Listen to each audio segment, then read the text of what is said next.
예, 피청구인께서는 최종 의견을 진술해 주시기 바랍니다.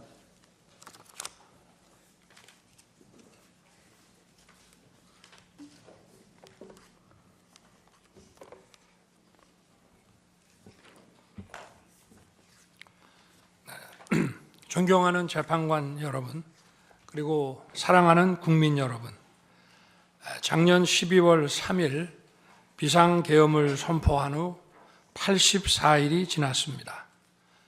제 삶에서 가장 힘든 날들이었지만 감사와 성찰의 시간이기도 했습니다.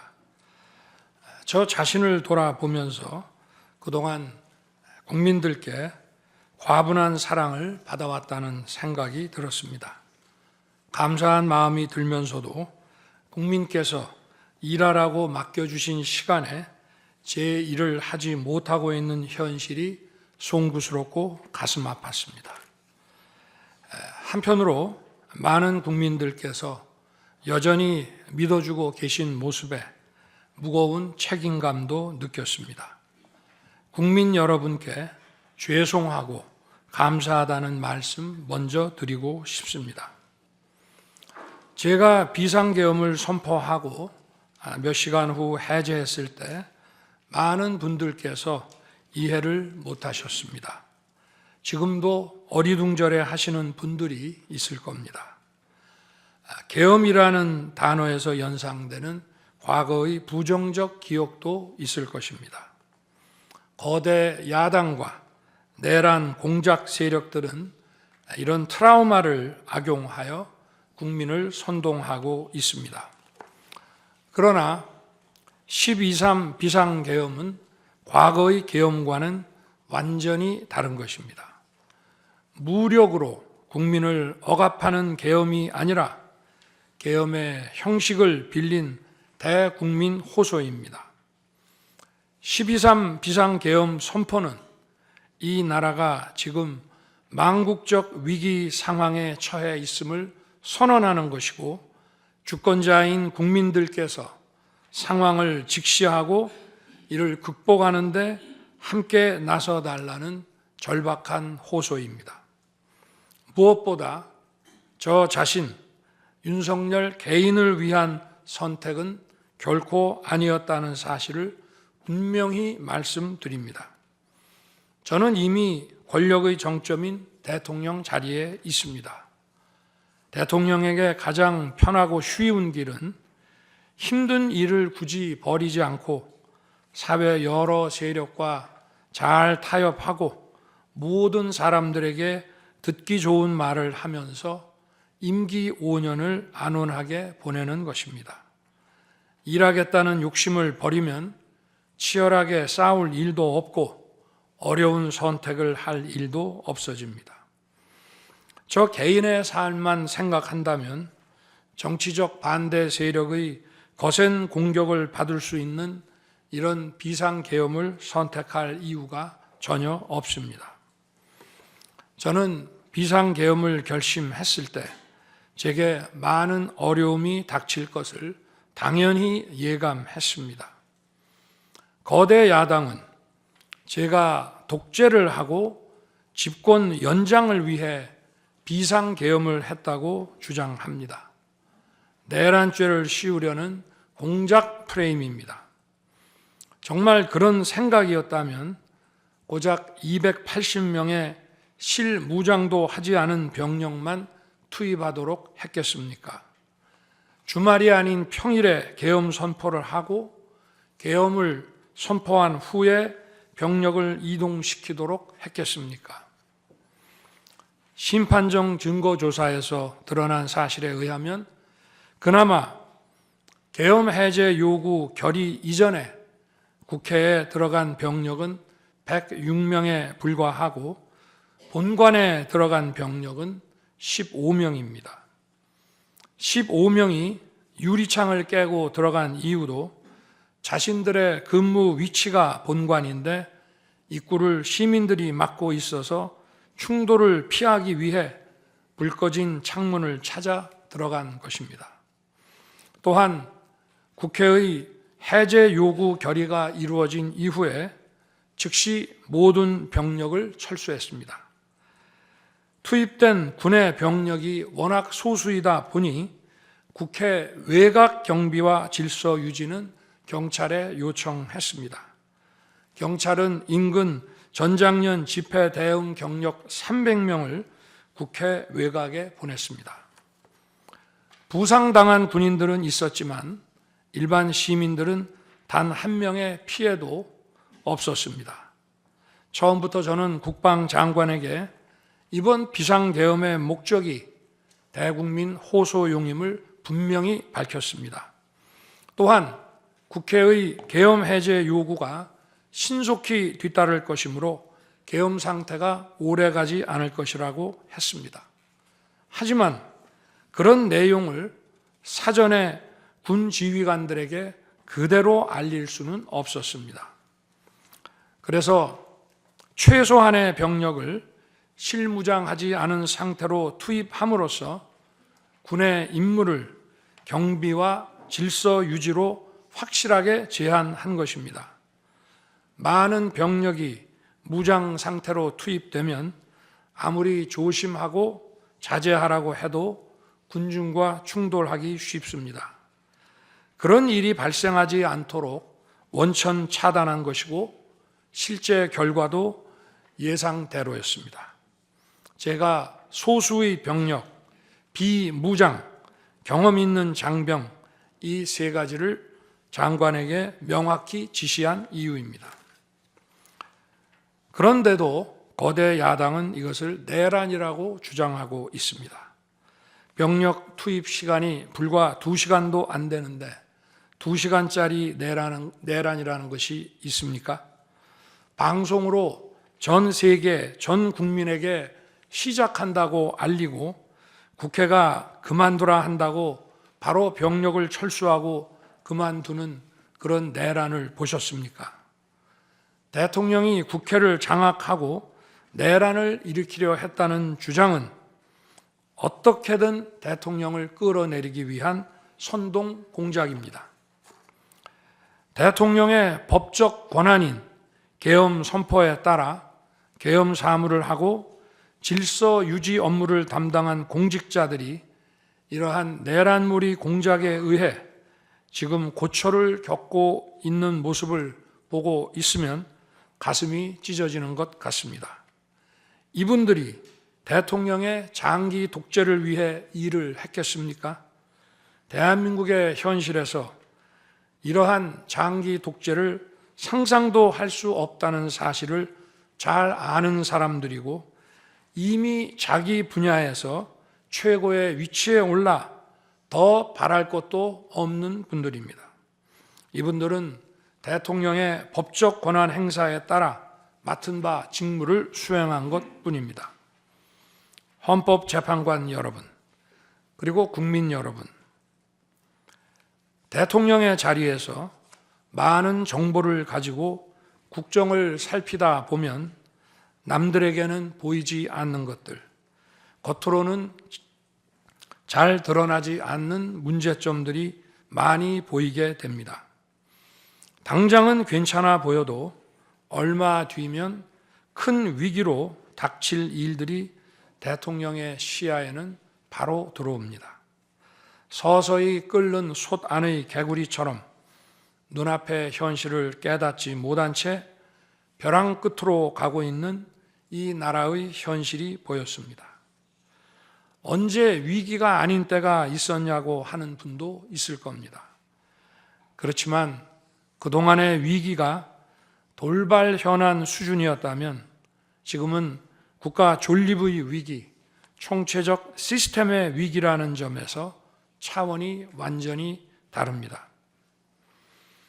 미국 트럼프 대통령은 취임 첫날 국가 비상사태를 선포하고 군을 투입했습니다. 미국이 국가 비상사태인가에 대한 판단은 다를 수 있습니다. 하지만 불법 체류자와 마약 카르텔 등 당면한 위기에 맞서 국민들을 지키기 위한 대통령의 결단임은 분명해 보입니다. 그렇다면 지금 우리나라의 현실은 어떻습니까? 국가 비상사태가 아니라고 단언할 수 있습니까? 북한을 비롯한 외부 주권 침탈 세력들과 우리 사회 내부의 반국가 세력이 연계하여 국가 안보와 계속성을 심각하게 위협하고 있습니다. 이들은 가짜 뉴스, 여론 조작, 선전 선동으로 우리 사회를 갈등과 혼란으로 몰아넣고 있습니다. 당장 2023년 적발된 민주노총 간첩단 사건만 봐도 반국가 세력의 실체를 쉽게 확인할 수 있습니다. 이들은 북한 공작원과 접선하여 직접 지령을 받고 군사시설 정보 등을 북한에 넘겼습니다. 북의 지령에 따라 총파업하고 미국 대통령 방한 반대, 한미연합훈련 반대, 이태원 참사 반정부 시위 활동 등을 펼쳤습니다. 심지어 북한의 지시에 따라 총선과 대선에 개입한 정황도 드러났습니다. 지난 대선 직후에는 대통령 탄핵의 불씨를 지필하면서 구체적인 행동 지령까지 내려왔습니다. 실제로 대통령 당선인이 취임하기도 전인 2022년 3월 26일 윤석열 선제 탄핵 집회가 열렸고 그때부터 2024년 12월 초까지 무려 178회의 대통령 퇴진 탄핵 집회가 열렸습니다. 이 집회에는 민노총 산하 건설 노조, 언론 노조 등이 참여했고 거대 야당 의원들도 발언대에 올랐습니다.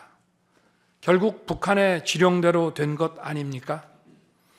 요즘 세상에 간첩이 어디 있냐고 말하는 분들도 있습니다.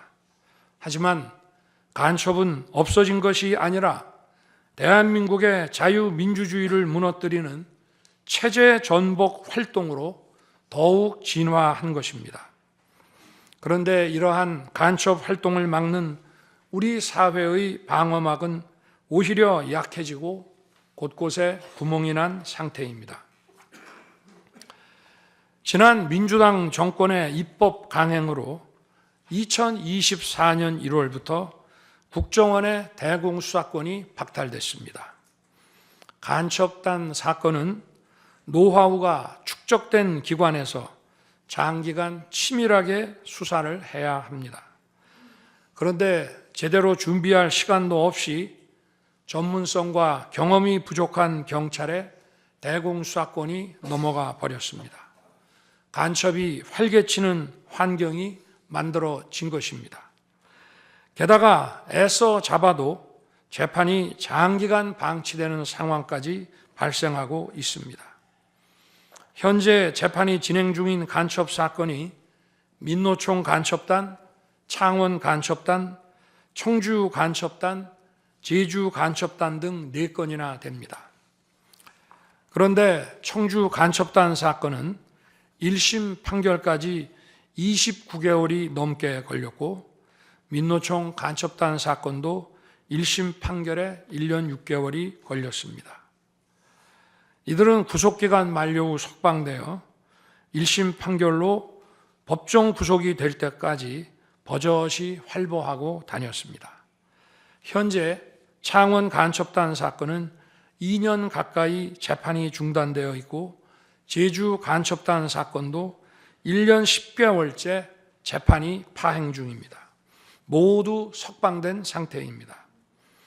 간첩을 잡지도 못하고 잡아도 제대로 처벌도 못하는데 이런 상황이 과연 정상입니까? 그런데도 거대 야당은 민노총을 옹호하기 바쁘고 국정원 대공수사권 박탈에 이어 국가보안법 폐지까지 주장하고 있습니다.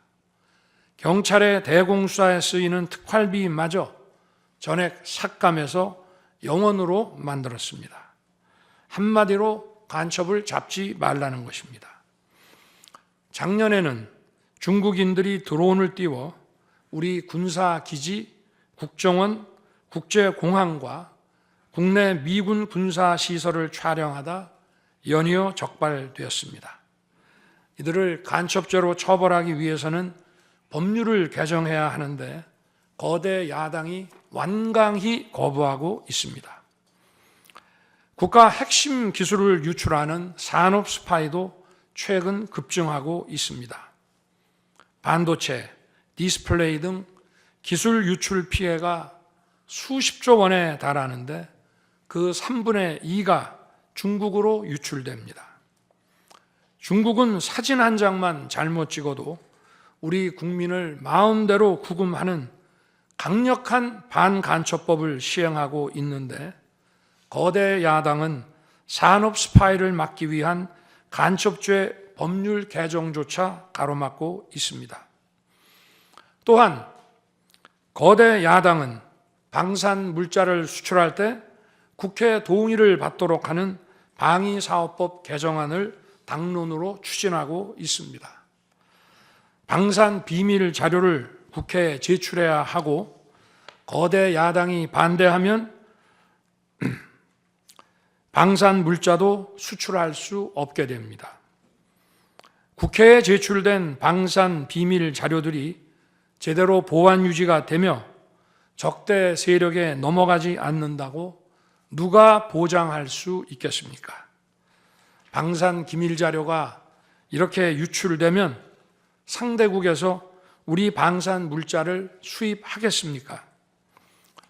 북한, 중국, 러시아가 원치 않는 자유세계에 방산 수출을 하지 말라는 말과 같습니다. 방산 수출은 단순히 돈을 버는 것만이 아닙니다.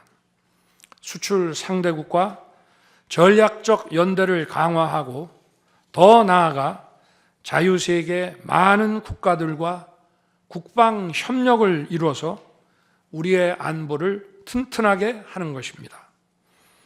이러한 방산 수출을 권장하기는커녕 이렇게 방해하는 것이 결국 누구에게 도움되는 것입니까? 거대 야당은 우리 국방력을 약화시키고 군을 무력화하는 데도 앞장서고 있습니다. 여러분이 다 아시는 바와 같이 북한은 우크라이나에 많은 병력을 파병하여 러시아와 군사 밀착을 시도하고 있습니다. 우리에게 매우 심각한 안보 위협입니다.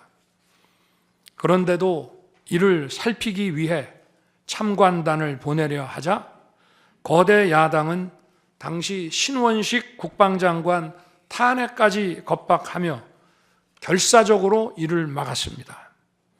심지어 거대 야당은 우크라이나 참관단 파견, 대북 확성기와 오물풍선 대응 검토 등 군의 정당한 안보 활동까지 외환죄라고 우기고 있습니다.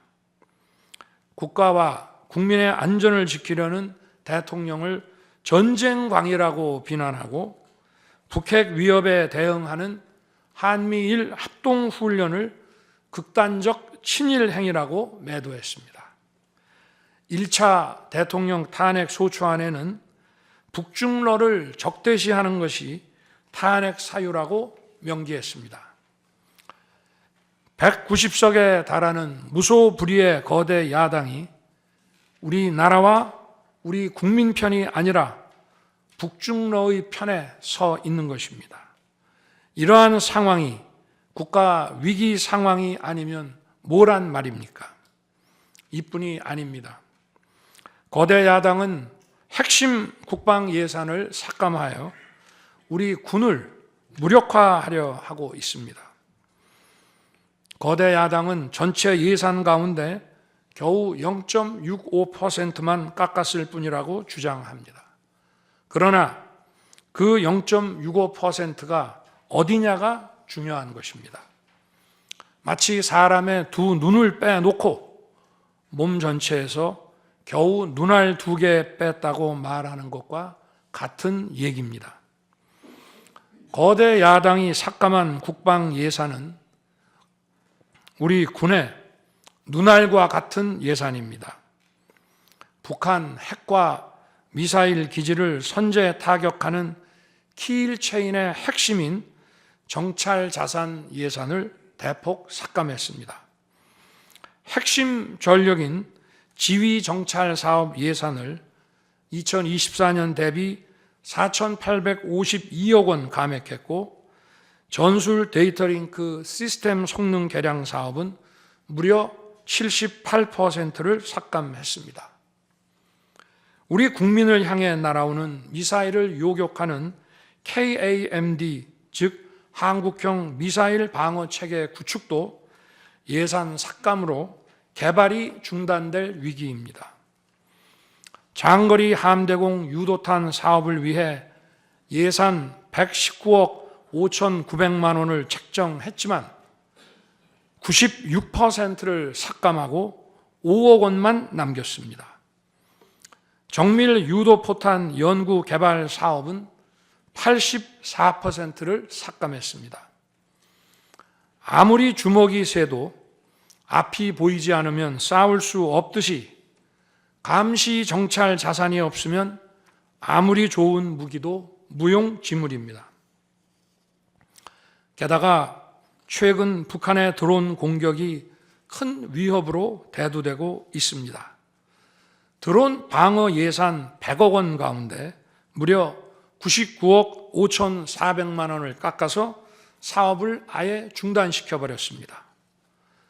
도대체 누구의 지시를 받아서 이렇게 핵심 예산만 딱딱 골라 삭감했는지 저도 궁금할 지경입니다.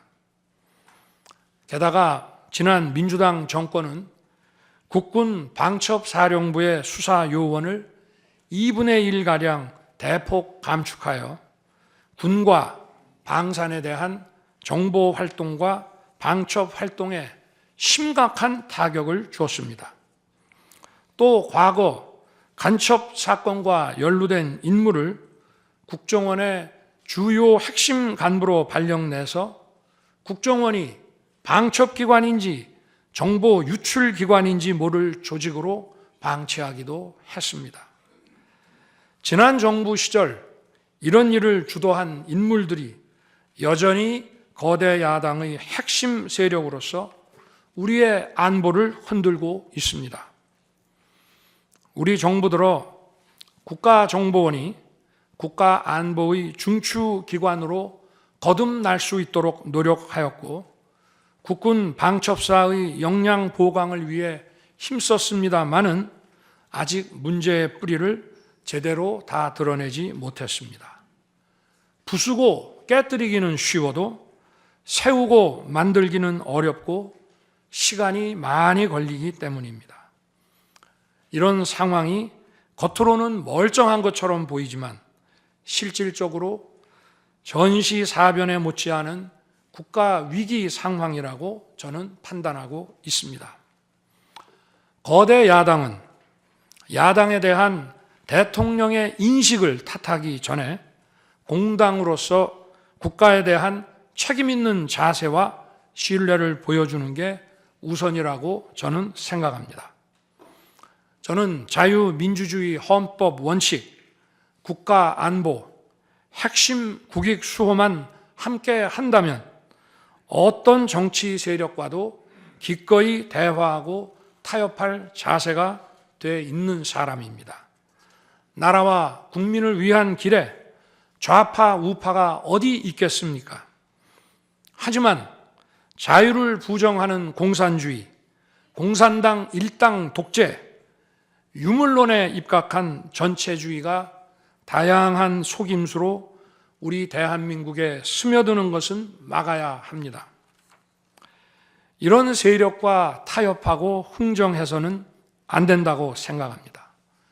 우리가 가치를 공유하지 않는 나라와도 교역도 할 수 있고 국제 협력, 상호 이익을 추구할 수도 있습니다.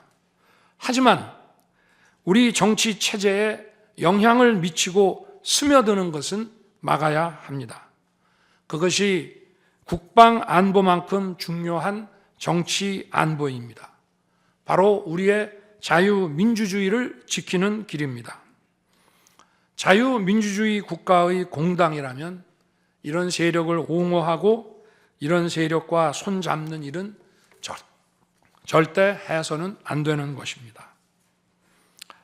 재판관 여러분, 그리고 국민 여러분, 거대 야당은 제가 취임하기도 전부터 대통령 선제 탄핵을 주장했고 줄탄핵, 입법 폭주, 예산 폭거로 정부의 기능을 마비시켜 왔습니다. 거대 야당은 이러한 폭주까지도 국회의 정당한 권한 행사라고 강변합니다. 그러나 국회의 헌법적 권한은 국민을 위해 쓰라고 부여된 것입니다. 자신들의 정치적 목적을 위해 정부 기능을 마비시키는데 그 권한을 악용한다면 이는 헌정 질서를 붕괴시키는 국헌문란의 다름 아닙니다. 또한 거대 야당은 제가 비상계엄으로 국회의 권능을 마비시키려 했다며 내란몰이를 계속하고 있습니다. 하지만 거대 야당은 제가 대통령에 취임한 이후, 아니 취임하기도 전부터 지금까지 지속적으로 끈질기게 정부의 권능을 마비시켜 왔습니다. 마치 정부를 마비시키는 것이 유일한 목표인 것처럼 국회의 권한을 마구마구 휘둘러 왔습니다.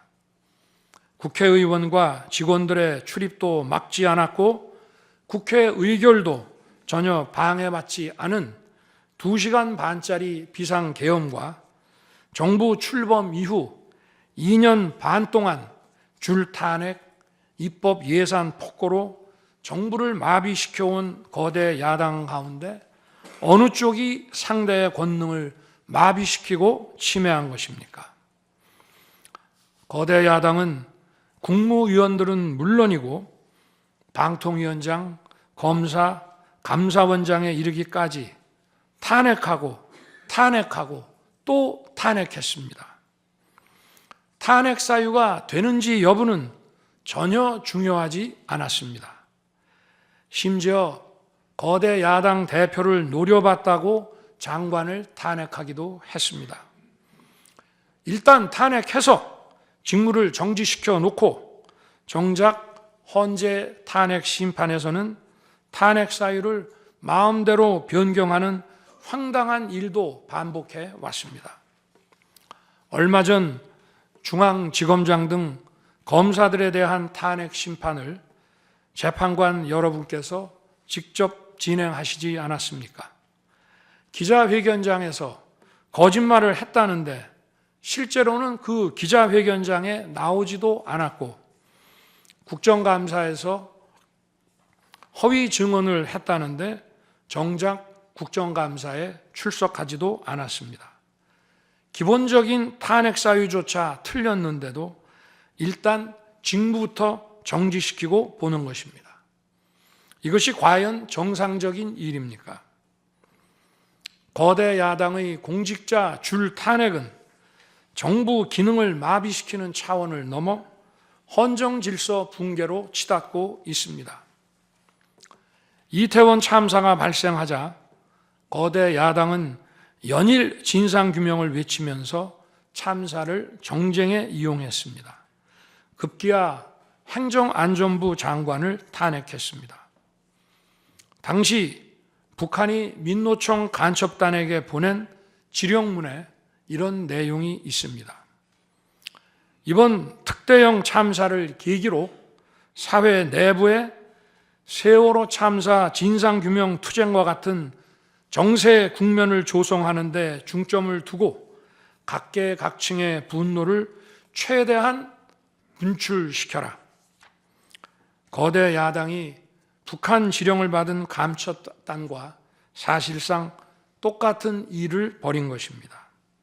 이야말로 사회의 갈등과 혼란을 키우는 선동 탄핵이라 할 것입니다.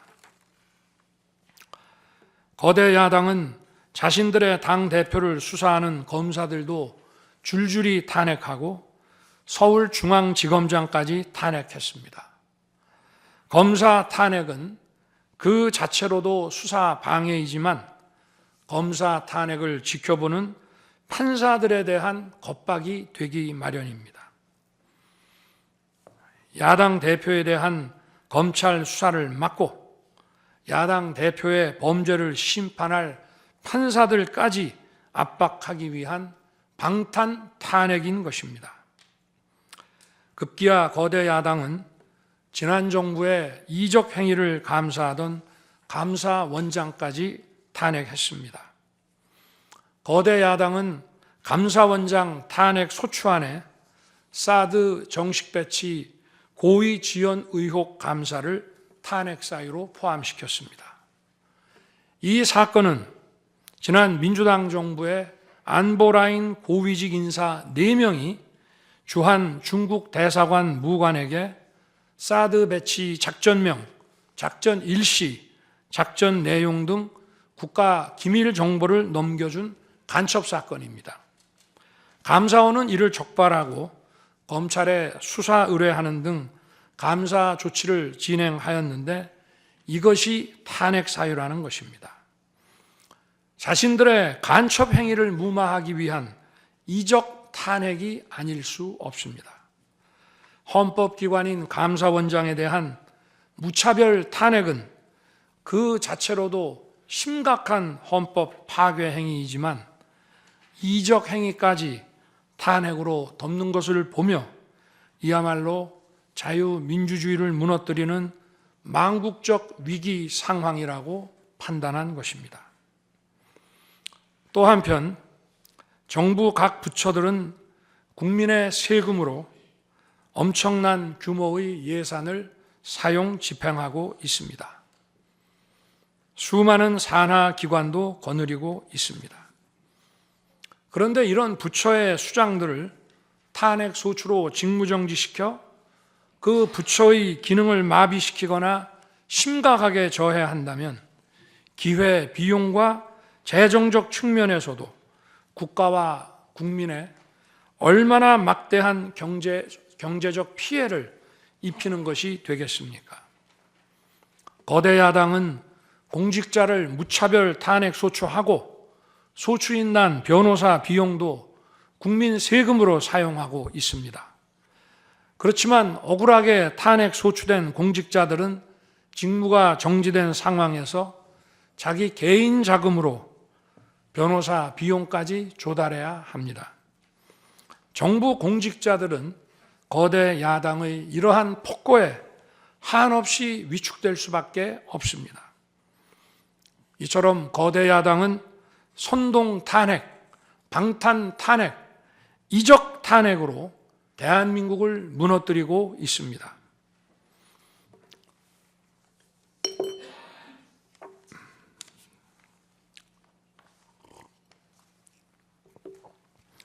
우리나라 선거 가운데 대통령 선거가 기간도 가장 길고 국민적 관심도 가장 큽니다.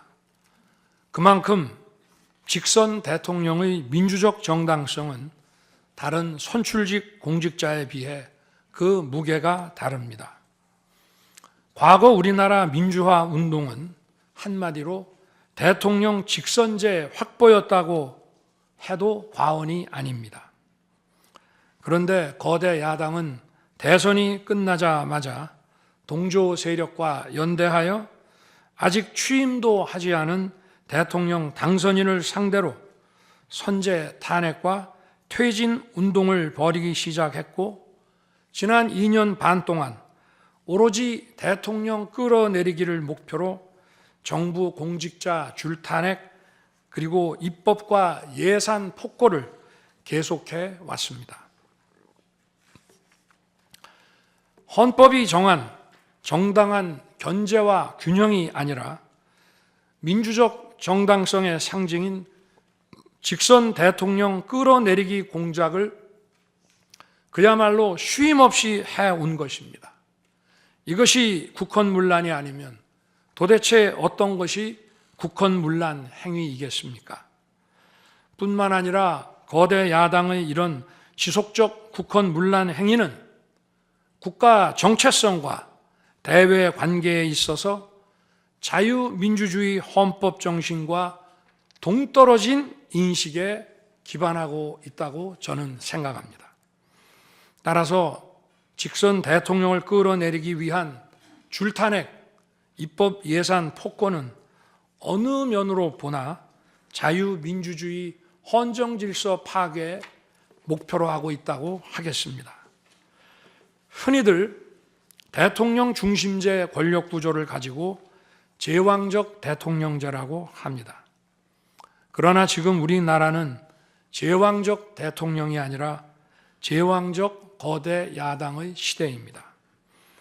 그리고 제왕적 거대 야당의 폭주가, 그 독재가 대한민국의 존립 위기를 불러오고 있습니다.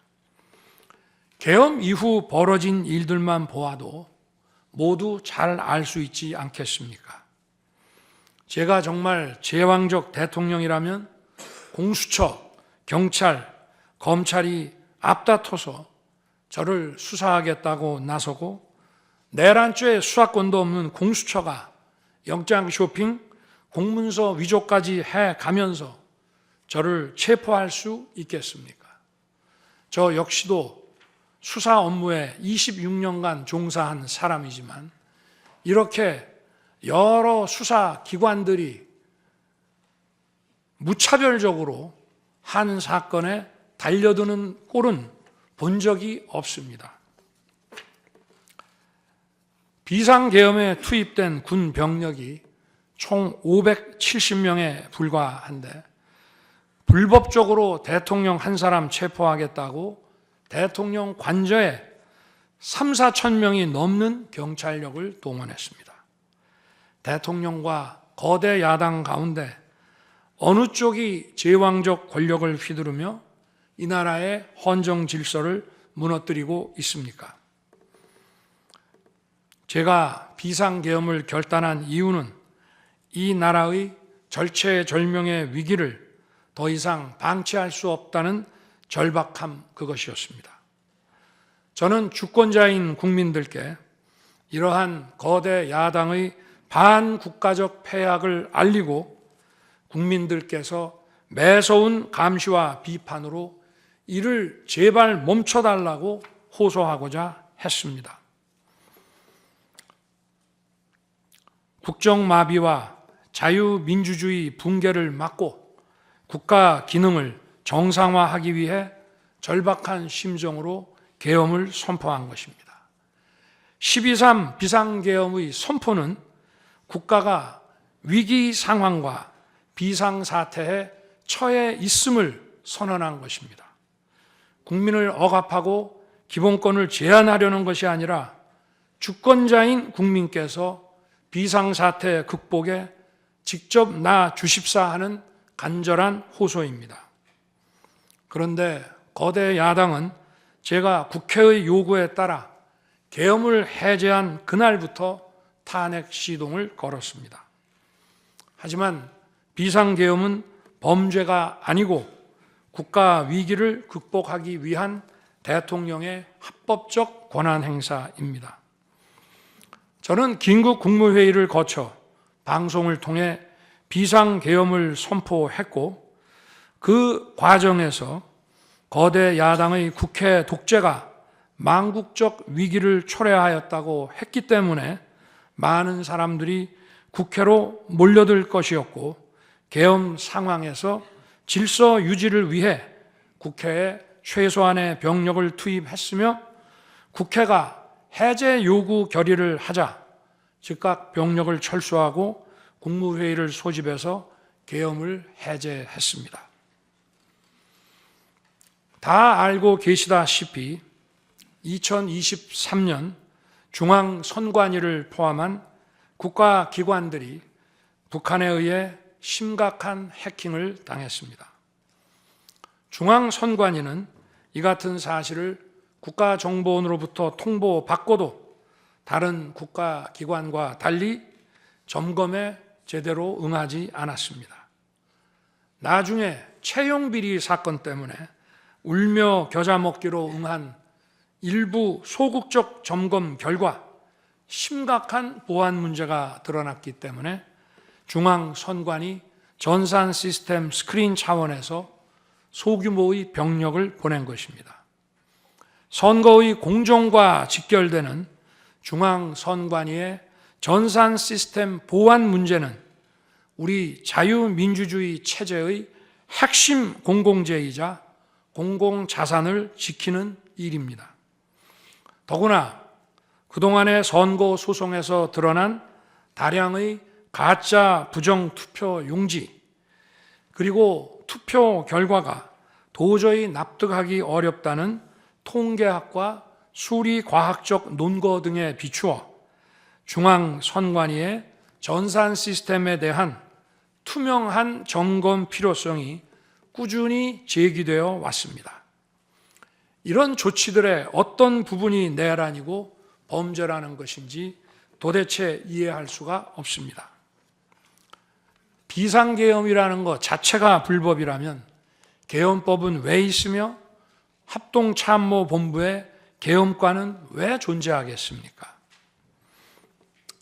재판관 여러분, 그리고 국민 여러분, 저는 2021년 6월 29일 처음으로 정치 참여를 선언했습니다. 대통령이라는 자리가 영광의 길이 아니라 형극의 길이라는 사실은 이미 잘 알고 있었습니다. 또 대통령직을 아주 가까이에서 지켜보신 어떤 분은 우리나라 대통령직은 저주의 길이라면서 만류하시기도 했습니다. 그러나 자유민주주의라는 헌정 질서가 무너지고 있는 상황에서 나라를 지키고 싶어 정치를 시작했습니다. 그때 정치 참여를 선언하면서 국민께 드린 약속이 있습니다.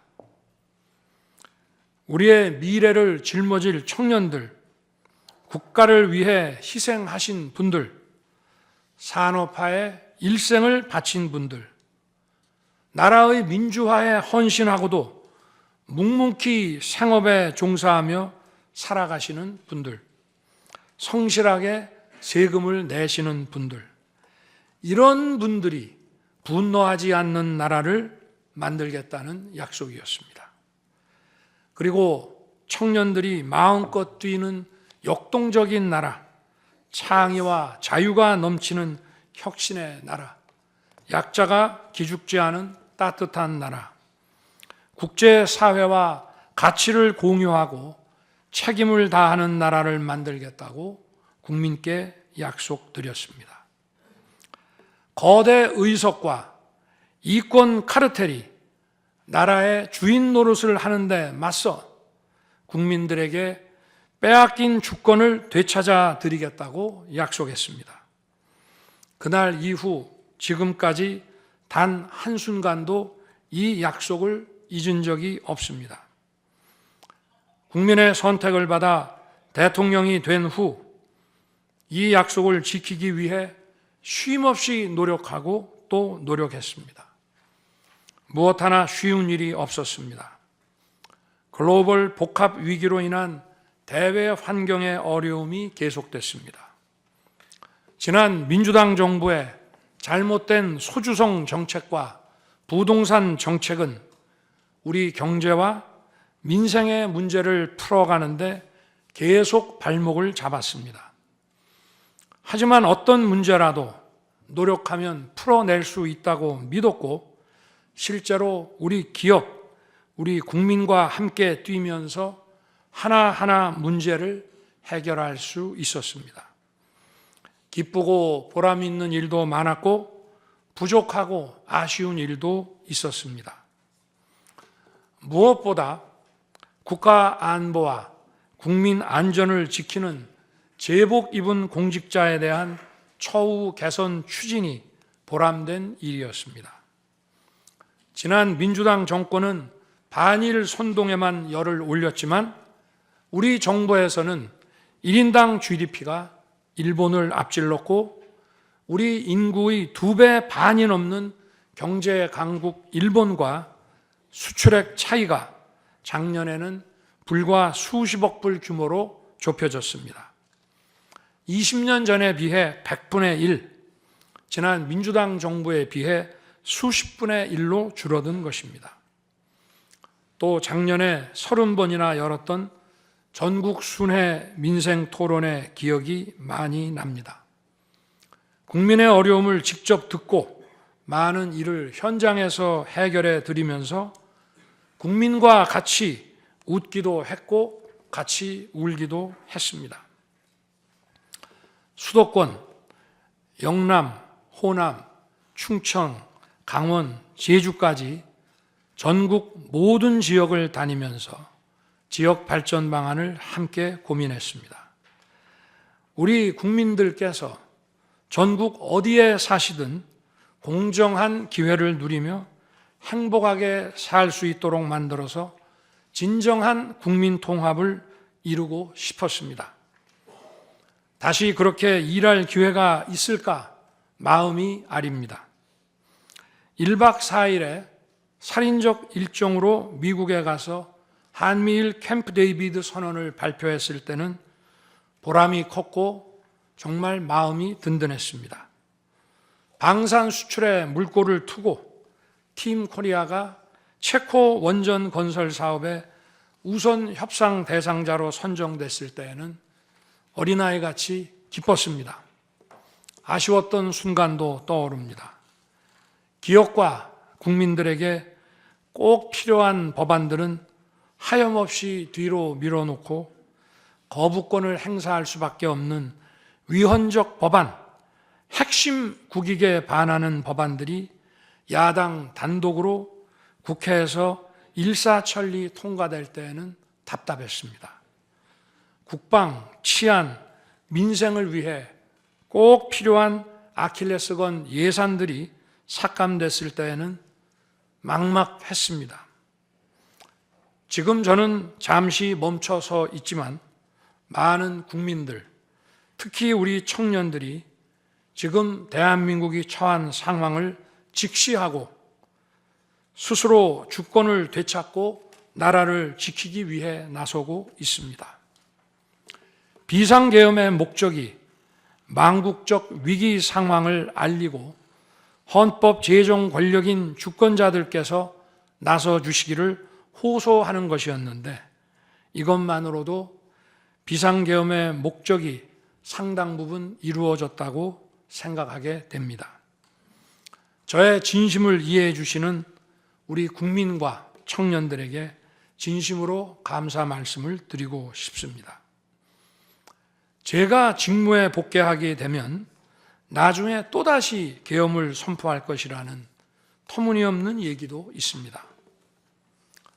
계엄의 형식을 빌린 대국민 호소로 이미 많은 국민과 청년들께서 나라의 상황을 직시하고 나라 지키기에 나서고 계신데 그런 일을 또 할 이유가 있겠습니까?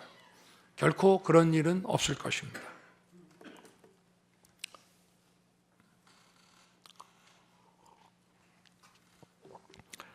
헌법재판관 여러분, 그동안 심판정에서 다루어진 쟁점들 가운데 두 가지에 대해서만 간략히 말씀드리겠습니다.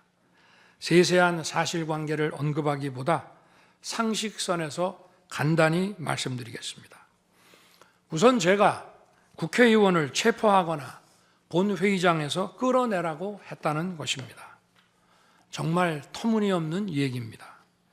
상식적으로 이렇게 해서 도대체 뭘 어떻게 하겠습니까?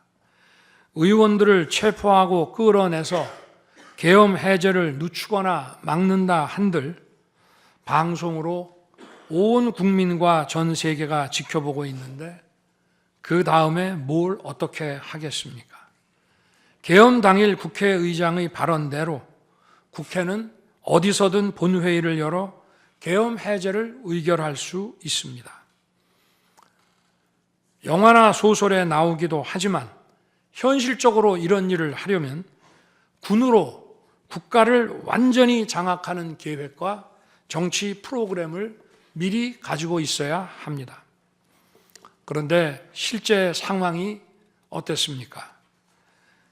계엄 사무를 담당할 주요 지휘관들이 계엄 직전에 어디에 있었는지 이 심판정에서 다 드러났습니다. 장관 재가를 받아 지방 휴가를 가거나 부부 동반 만찬, 간부 만찬 회식을 하다가 대통령의 계엄 선포 직후에야 국방장관으로부터 업무 지시를 받았습니다. 준비된 치밀한 작전 계획이나 지침이 없었기 때문에 혼선과 허술함도 있었습니다. 국방장관이나 지휘관들이나 경험이 풍부한 군사 전문가들인데 이들이 왜 이랬겠습니까? 12.3 계엄 선포는 계엄의 형식을 빌린 대국민 호소이고 과거 계엄과는 다른 것이었기 때문입니다. 이미 민주주의를 수십 년 경험하고 몸에 밴 우리 50만 군이 임기 5년 단임 대통령의 사병 노릇을 할 리가 있습니까? 제가 비상계엄을 선포한 이유는 오로지 주권자인 국민들에게 국회의 망국적 독재로 나라가 위기에 빠졌으니 이를 직시하고 감시와 비판의 견제를 직접 해달라는 것이었습니다. 공화국의 대의제 위기에 헌법 제정 권력인 주권자가 직접 나서야 한다는 호소였습니다. 의원을 체포하거나 끌어내라고 했다는 주장은 국회에 280명의 질서유지 병력만 계획한 상태에서 앞뒤가 맞지 않는 얘기입니다. 국회가 비어있는 주말도 아니고 회기 중인 평일에 이런 병력으로 터무니없는 얘기입니다. 의원만 300명이고 직원들과 보좌진을 합치면 몇천 명이 넘습니다. TV 생중계를 보더라도 계엄 선포 후 얼마 지나지 않아 이미 국회 마당과 본관에는 수천 명의 국회 관계자와 민간인들이 들어왔습니다. 실제로 계엄 선포 후 1시간 30분이 지나서야 질서유지 군 병력이 도착했고 경내에 진입한 병력이 106명, 그 중에서 본관에 들어간 병력이 겨우 15명인데 이런 극소수 병력을 가지고 국회의원을 체포하고 끌어낸다는 것이 말이 되겠습니까? 게다가 의결 정족수가 차지 않았으니 본회의장에 들어가서 의원들을 끌어내라고 했다는데 의결 정족수가 차지 않았으면 더 못 들어가게 막아야지 끌어낸다는 것도 상식에 맞지 않는 얘기입니다. 본관에 진입한 군인들은 본회의장이 어디에 있는지도 몰랐다고 합니다. 무엇 하나 말이 되지 않습니다. 단 한 사람도 끌려 나오거나 체포된 일이 없었으며 군인이 민간인들에게 폭행당한 일은 있어도 민간인을 폭행하거나 위해를 가한 일은 한 건도 없었습니다. 실제로 일어나지도 않았고 일어날 수도 없는 불가능한 일에 대해 이런 주장을 하는 것은 지난번에도 말씀드렸지만 그야말로 호수 위에 비친 달빛을 건져내려는 것과 같은 허황된 것입니다. 거대 야당은 대통령의 헌법상 권한에 기해 선포된 계엄을 불법 내란으로 둔갑시켜 탄핵 소추를 성공시켰습니다. 그리고는 헌재 심판에서는 탄핵 사유에서 내란을 삭제했습니다. 그야말로 초유의 사기 탄핵이 아닐 수 없습니다. 내란이냐 아니냐는 긴 시간의 복잡한 심리를 통해 가려지는 게 아닙니다. 내란이냐 아니냐는 판례에서 보듯이 실제 일어난 일과 진행된 과정에서 드러난 결과로 누구나 쉽게 바로 알 수 있어야 내란이 되는 것입니다. 거대 야당과 소추단이 헌재 심판 대상에서 내란을 삭제한 이유는 심판의 심리 시간을 단축시키려는 것이 아니라 내란의 실체가 없기 때문입니다. 더구나 12.3 계엄은 발령부터 해제까지 역사상 가장 빨리 종결된 계엄입니다. 그러다 보니 계엄사령부 조직도 구성되지 못했고 예하 수사본부 조직도 전혀 만들어지지 못한 채 그냥 계엄이 종료됐습니다. 비상계엄 국무회의에 대해 간단히 말씀드리겠습니다. 계엄 당일 국무회의는 국무회의로 보기 어렵다는 주장이 있습니다. 그런데 국무회의를 할 것이 아니었다면 도대체 12월 3일 밤에 국무위원들이 대통령실에 온 이유를 오히려 제가 묻고 싶습니다. 국무회의가 아니라 간담회 정도였다는 주장도 있습니다만 그날이 간담회를 할 상황은 아닙니다. 간담회는 의사 정족수도 없는데 국무회의 의사 정족수가 찰 때까지 왜 기다렸겠습니까? 당일 저녁 8시 반부터 국무위원들이 차례로 오기 시작했고 저는 비상계엄에 대해 설명하고 국방장관은 계엄의 개요가 기재된 비상계엄 선포문을 나눠줬습니다. 국무위원들은 경제적, 외교적으로 어려움이 있다고 우려했고 저는 대통령으로서 각 부처를 관장하는 국무위원들의 생각과 다른 생각을 가지고 있으며 국가가 비상 상황이고 비상한 조치가 필요함을 설명했습니다. 그리고 각 부처 장관의 우려사항, 예를 들어 경제부총리의 금융시장 혼란 우려와 외교장관의 우방국 관계 우려는 제가 걱정하지 말라고 했습니다. 국무위원들이 과거의 계엄을 연상하고 있는 상황에서 저는 그냥 걱정하지 말라고 할 수밖에 없었습니다.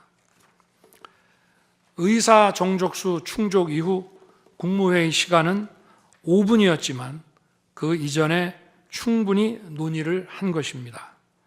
다음 날 새벽 해제 국무회의는 소요 시간이 단 1분이었습니다.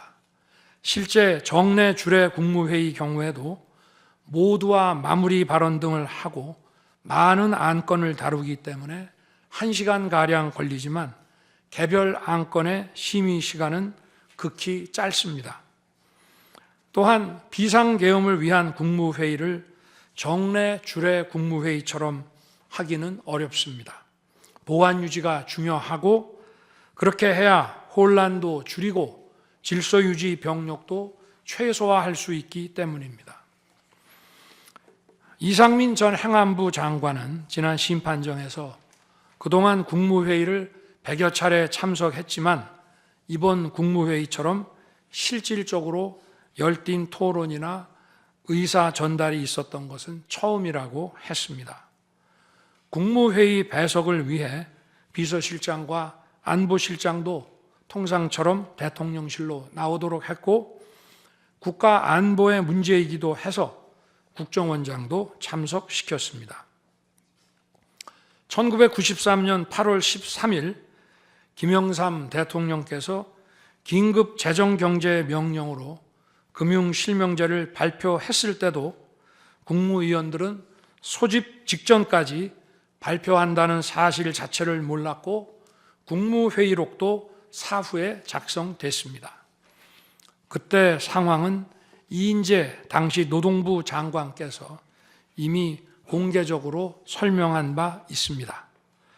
그러나 아무도 이를 두고 국무회의가 없었다고 하지 않았고 당시 헌법재판소는 긴급명령 발동을 모두 합헌이라고 결정했습니다. 그 밖에 여러 쟁점들에 대해서는 변호인단의 변론으로 가름하겠습니다. 재판관 여러분, 그리고 국민 여러분, 저는 언젠가 해야 하고 누군가 해야 하는 일이라면 지금 제가 하겠다는 마음으로 대통령직을 수행해 왔습니다. 그래서 임기 전반부 동안 역대 정부들이 표를 잃을까 봐 하지 못했던 교육, 노동, 연금의 3대 개혁을 중심으로 국정개혁 과제를 과감하게 추진했습니다. 30년 동안 지지부진했던 유보 통합의 첫걸음을 떼었고 늘봄 학교와 융복합 고등교육 그리고 지역 산업과의 연계 강화를 위한 과감한 권한 이전 등 교육개혁의 기틀을 마련했습니다. 노사 법치의 틀을 새롭게 세우고 4차 산업혁명 시대에 적응하기 위한 노동 유연화와 노동 보호의 개혁 물꼬도 텄습니다. 국가적 난제였던 연금 개혁도 역대 정부 최초로 방대한 수리 분석과 심층 여론조사를 진행하였고 수용성이 높은 방안을 만들어 국회에 제출했습니다. 대통령 임기 초반에는 국민과 유권자에게 선거 때 약속한 공약과 국정과제의 실천, 또 민생에 영향이 큰 사회개혁의 추진이 우선이기 때문에 이러한 스케줄에 맞춰 일해 온 것입니다. 어느 정권이나 임기 초기에는 선거 공약과 국정과제 이행이 우선이므로 정치개혁에는 신경 쓸 여력이 없습니다. 그러다가 전직 대통령들의 5년 임기가 금방 다 지나갔고 변화된 시대에 맞지 않는 87 체제가 여전히 유지되고 있습니다. 정치가 국민을 불편하게 만들고 나라의 발전을 가로막고 있습니다. 또 국가의 미래를 결정하는 일에 미래의 주역인 청년들이 참여할 수 있도록 정치와 행정의 문턱이 더 낮춰져야 합니다. 제가 직무에 복귀하게 된다면 먼저 87 체제를 우리 몸에 맞추고 미래 세대에게 제대로 된 나라를 물려주기 위한 개헌과 정치개혁의 추진에 후반부를 집중하려고 합니다. 저는 이미 대통령직을 시작할 때부터 임기 중반 이후에는 개헌과 선거제 등 정치 개혁을 추진하겠다는 계획을 가지고 있었습니다. 현직 대통령의 희생과 결단 없이는 개헌과 정치 개혁을 할 수 없습니다. 그래서 내가 이것을 해내자고 생각했던 것입니다. 저는 여러 전직 대통령들이 후보 시절 공약하고도 이행하지 못한 청와대 국민 반환도 당선 직후 즉시 추진하고 이행한 바 있습니다. 자녀 임기에 연연해하지 않고 개헌과 정치 개혁을 마지막 사명으로 생각하여 87 체제 개선에 최선을 다하고 싶습니다. 개헌과 정치 개혁 과정에서 국민 통합을 이루는 데도 노력을 다할 것입니다. 결국 국민 통합은 헌법과 헌법 가치를 통해 이루어지는 만큼 개헌과 정치 개혁이 올바르게 추진된다면 그 과정에서 갈라지고 분열된 국민들이 통합될 것이라고 믿습니다. 그렇게 되면 현행 헌법상 자녀 임기에 연연해야 할 이유가 없고 오히려 제게는 크나큰 영광이라고 생각합니다. 그리고 국정 업무에 대해서는 급변하는 국제 정세와 글로벌 복합 위기 상황을 감안하여 대통령은 대외 관계에 치중하고 국내 문제는 총리에게 대폭 위임할 생각입니다. 우리 경제는 다른 어느 나라보다 대외 의존도가 높습니다. 특히 미 트럼프 행정부 출범 이후 국제 질서의 급변과 글로벌 경제 안보의 불확실성에 크게 영향을 받을 수밖에 없습니다.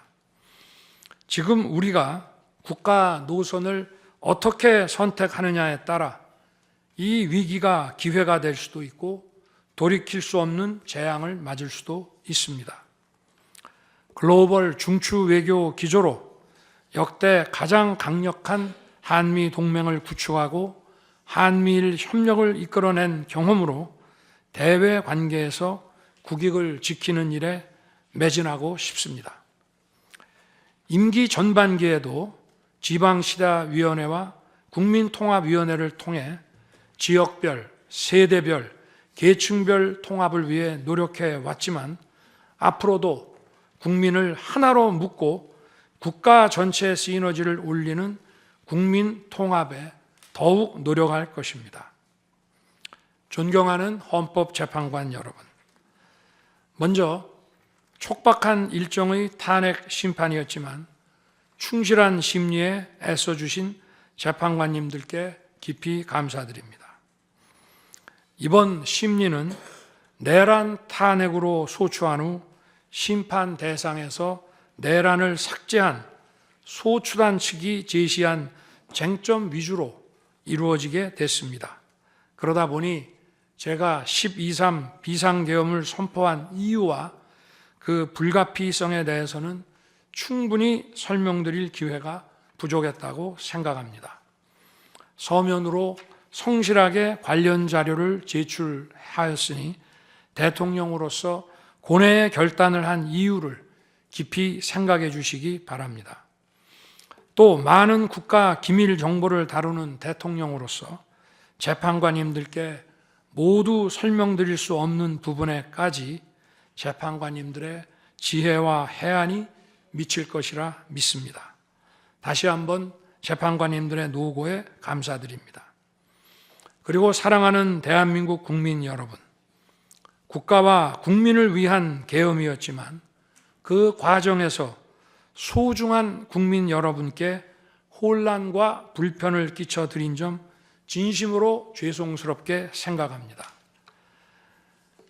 저의 구속 과정에서 벌어진 일들로 어려운 상황에 처한 청년들도 있습니다. 옳고 그름에 앞서서 너무나 마음이 아프고 미안합니다. 정말 미안한 생각을 가지고 있습니다. 저는 대통령에 출마할 때 나라를 위해 목숨을 바치겠다고 결심했습니다. 지난 12.3 계엄과 탄핵소추 이후 엄동설안에 저를 지키겠다고 거리로 나선 국민들을 보았습니다. 저를 비판하고 질책하는 국민들의 목소리도 들었습니다. 서로 다른 주장을 하고 있지만 모두 대한민국을 사랑하는 마음이라고 생각합니다. 부족한 저를 지금까지 믿어주시고 응원을 보내주고 계신 국민 여러분께 진심으로 감사드립니다. 저의 잘못을 꾸짖는 국민의 질책도 가슴에 깊이 새기겠습니다. 그리고 이 모든 과정이 새로운 대한민국으로 도약하는 디딤돌이 될 수 있도록 최선을 다하겠습니다. 감사합니다.